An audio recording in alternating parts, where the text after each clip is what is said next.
बिस्मिल्लाहिर्रहमानिर्रहीम। अस्सलामुअलैकुम वरहमतुल्लाहि वबरकातुहू। कोई भी मसला हो, कोई भी हाजत हो, जब कोई रास्ता नज़र ना आए तो सूरह हज की इस एक आयत का वजीफ़ा जो है वो आप कर लें।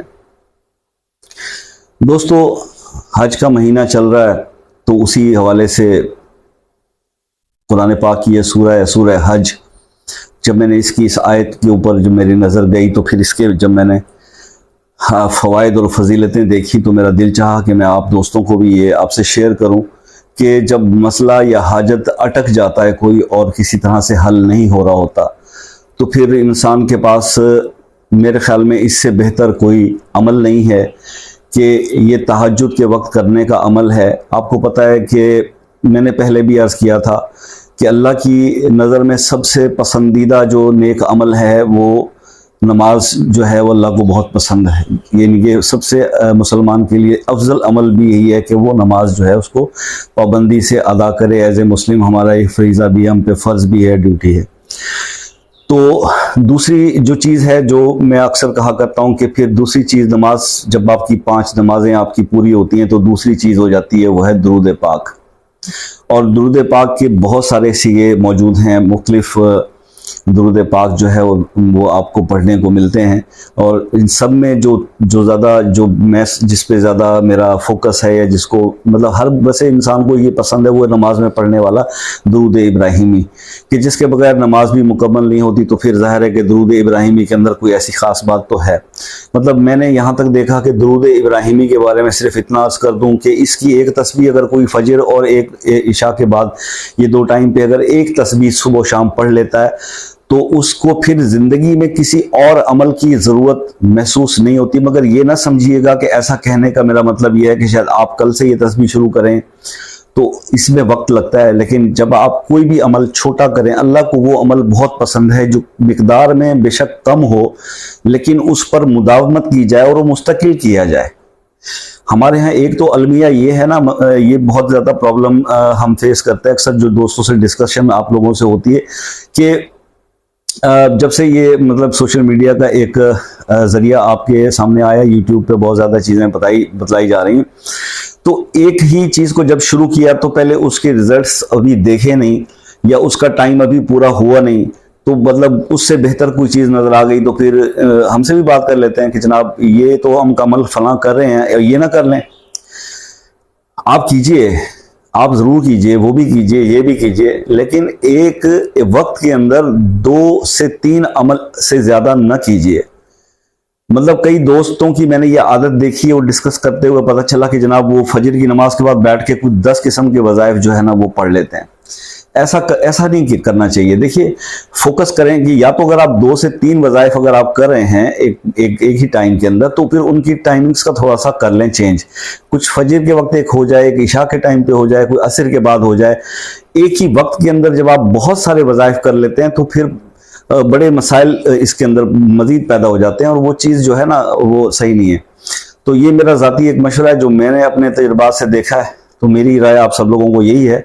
और दूसरा ये है कि जैसे अभी कुछ कल ही एक दोस्त के मैसेजेस आए थे जो बहुत ज़्यादा परेशान थे रिस्क के मामलात के अंदर और मतलब बहुत ज़्यादा तंगदस्ती का उन्होंने जो है मतलब बताया। तो ऐसे हालात बताए और भी बहुत सारी चीज़ें डिस्कस की जो मैं यहाँ पर आपसे तो नहीं खैर बतला सकता। तो मैं ऐसे भाइयों को यही कहूँगा कि देखिए ये चीज़ आपके लिए बड़ी अहम है। आप तहज्जुद की नमाज शुरू करें और तहज्जुद की नमाज के बाद आप सूरह हज की आयत नंबर 40 है, सूरह हज की आयत नंबर 40 का ये एक छोटा सा जो है आखिरी टुकड़ा, ये आप इसको जो है जो अभी आपकी स्क्रीन पे भी आप नजर आ जाएगा, इस सूरह हज की इस आयत के इस छोटे से हिस्से को आप नमाज तहज्जुद के बाद अव्वल आखिर 3 बार दुरूद शरीफ दुरूद इब्राहिमी आप 101 बार पढ़ना शुरू कर दीजिए। और उस टाइम के ऊपर अपने मसले के लिए ऑब्वियसली दुआ कीजिए। अगर इस अमल के साथ आप डेली की ये भी हैबिट बना लेते हैं कि इस अमल को जब आप ये शुरू करने लगे, नमाज तहज्जुद आपने पढ़ ली, उसके बाद फिर आप 2 रकात नफिल हाजत के पढ़ के उस मसले के लिए जो भी आपको दरपेश है, चाहे कि वो कोई बच्चों की शादी का मसला है, वो किसी से कर्ज लिया या दिया हुआ है वो वापस लेने का मसला है, तो कोई भी ऐसा अमल है उसके लिए आपने 2 नफल सलातुल हाजत की पढ़ के उसके बाद आपने 101 बार इस आयत का जो है विर्द करना है। अव्वल आखिर आपने 3 बार दूध इब्राहिमी करना है और इस वजीफे को आपने कंटिन्यू करना है मिनिमम फॉर 40 डेज। अच्छा, अब फिर वही बात दोहरा देता हूं कि जब अक्सर दोस्तों से ये टाइम की बात होती है, टाइम फ्रेम की, कि जनाब आप 40 दिन का बोलते हैं तो फीमेल का मसला होता है, तो फीमेल अपने गैप को कवर करने के बाद फिर इसको 40 दिन पूरा करें। और दूसरी बात यह है कि जब 40 दिन से पहले ही आपका मसला हल हो जाता है तो देन आप क्या करेंगे? इसको रोक देंगे वजीफे को, इस अमल को? नहीं, आपने बिल्कुल नहीं रोकना इस अमल को, आपने इसके 40 दिन पूरे ही करने हैं। और मैं ये मशवरा दूंगा कि जब कोई अमल आपको सूट कर जाता है, आप उसको करना शुरू कर देते हैं, तो फिर आप उसको लाइफ टाइम के लिए अपनी जिंदगी का एक हिस्सा बना लीजिए। वो अमल जो है वो आपको सूट कर गया है, उस अमल को ही बढ़ा लीजिए। उसी अमल को जो है वो आप, अब देखिए मैंने आपको बोला एक तस्बीह नमाज तहज्जुद के बाद, अगर आप समझते हो कि इसके आपको समरात मिलना शुरू हो गए हैं और आपके काम जो भी रुका हुआ मसला था, अटका हुआ, वो सॉल्व हो गया है, देन आप नेक्स्ट स्टेज पे इसके क्या करेंगे? आप 40 दिन पूरे होने के बाद आप, क्योंकि आपकी जबान पे आयत चढ़ जाएगी, आपको याद हो जाएगी, उठते बैठते चलते फिरते फिर इसी आयत को जो है वो आप अपना विर्द बना लीजिए और फिर आगे हर नमाज के बाद इसकी एक तस्बीह पढ़ डालिए। तो कोई हर्ज वाली बात तो नहीं है।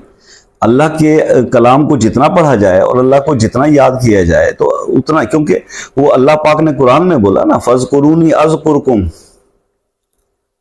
फज़कुरूनी अज़कुरकुम, ये तुम मेरा जिक्र करोगे तो मैं तुम्हारा जिक्र करूंगा।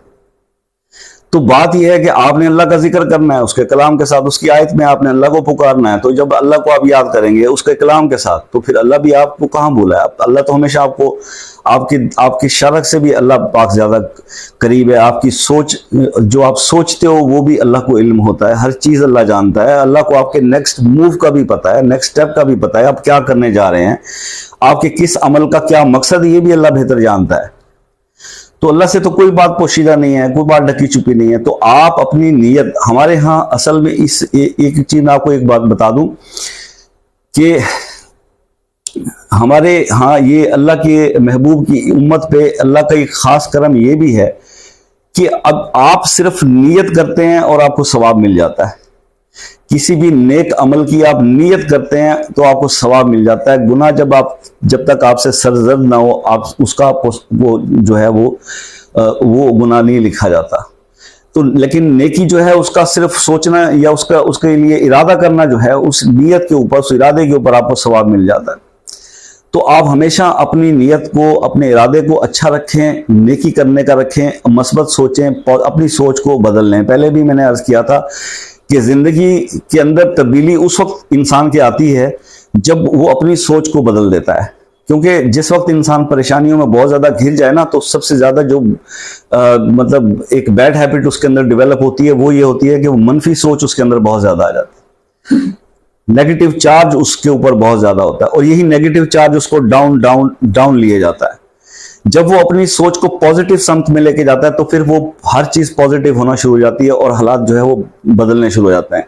तो तब्दीली इंसान को सबसे पहले अपने अंदर से लानी होती है। आप अपनी सोच को बदल लें, आपके हालात ऑटोमेटिकली बदलना शुरू हो जाएंगे। क्योंकि मेरे रब ने तो फरमा दिया है कि मैं वही मामला करता हूं जैसा इंसान मुझसे गुमान रखता है। तो गुमान आप अच्छा रखेंगे तो अच्छा होना शुरू हो जाएगा। तो परेशान होने की ज्यादा जरूरत नहीं है, क्योंकि यही परेशानियां और वसवसे जो है वो शैतान आपके जहन में डालता है। अल्लाह ताला हमें शैतान के शर से महफूज रखे और आपको आपके मकसद में, इस वजीफे में कामयाबी अता फरमाए। मेरी दुआएं आपके साथ हैं, दुआओं की दरख्वास्त है, दुआओं में याद रखा कीजिए। मिलते हैं नेक्स्ट वीडियो में, तब तक के लिए अल्लाह हाफिज।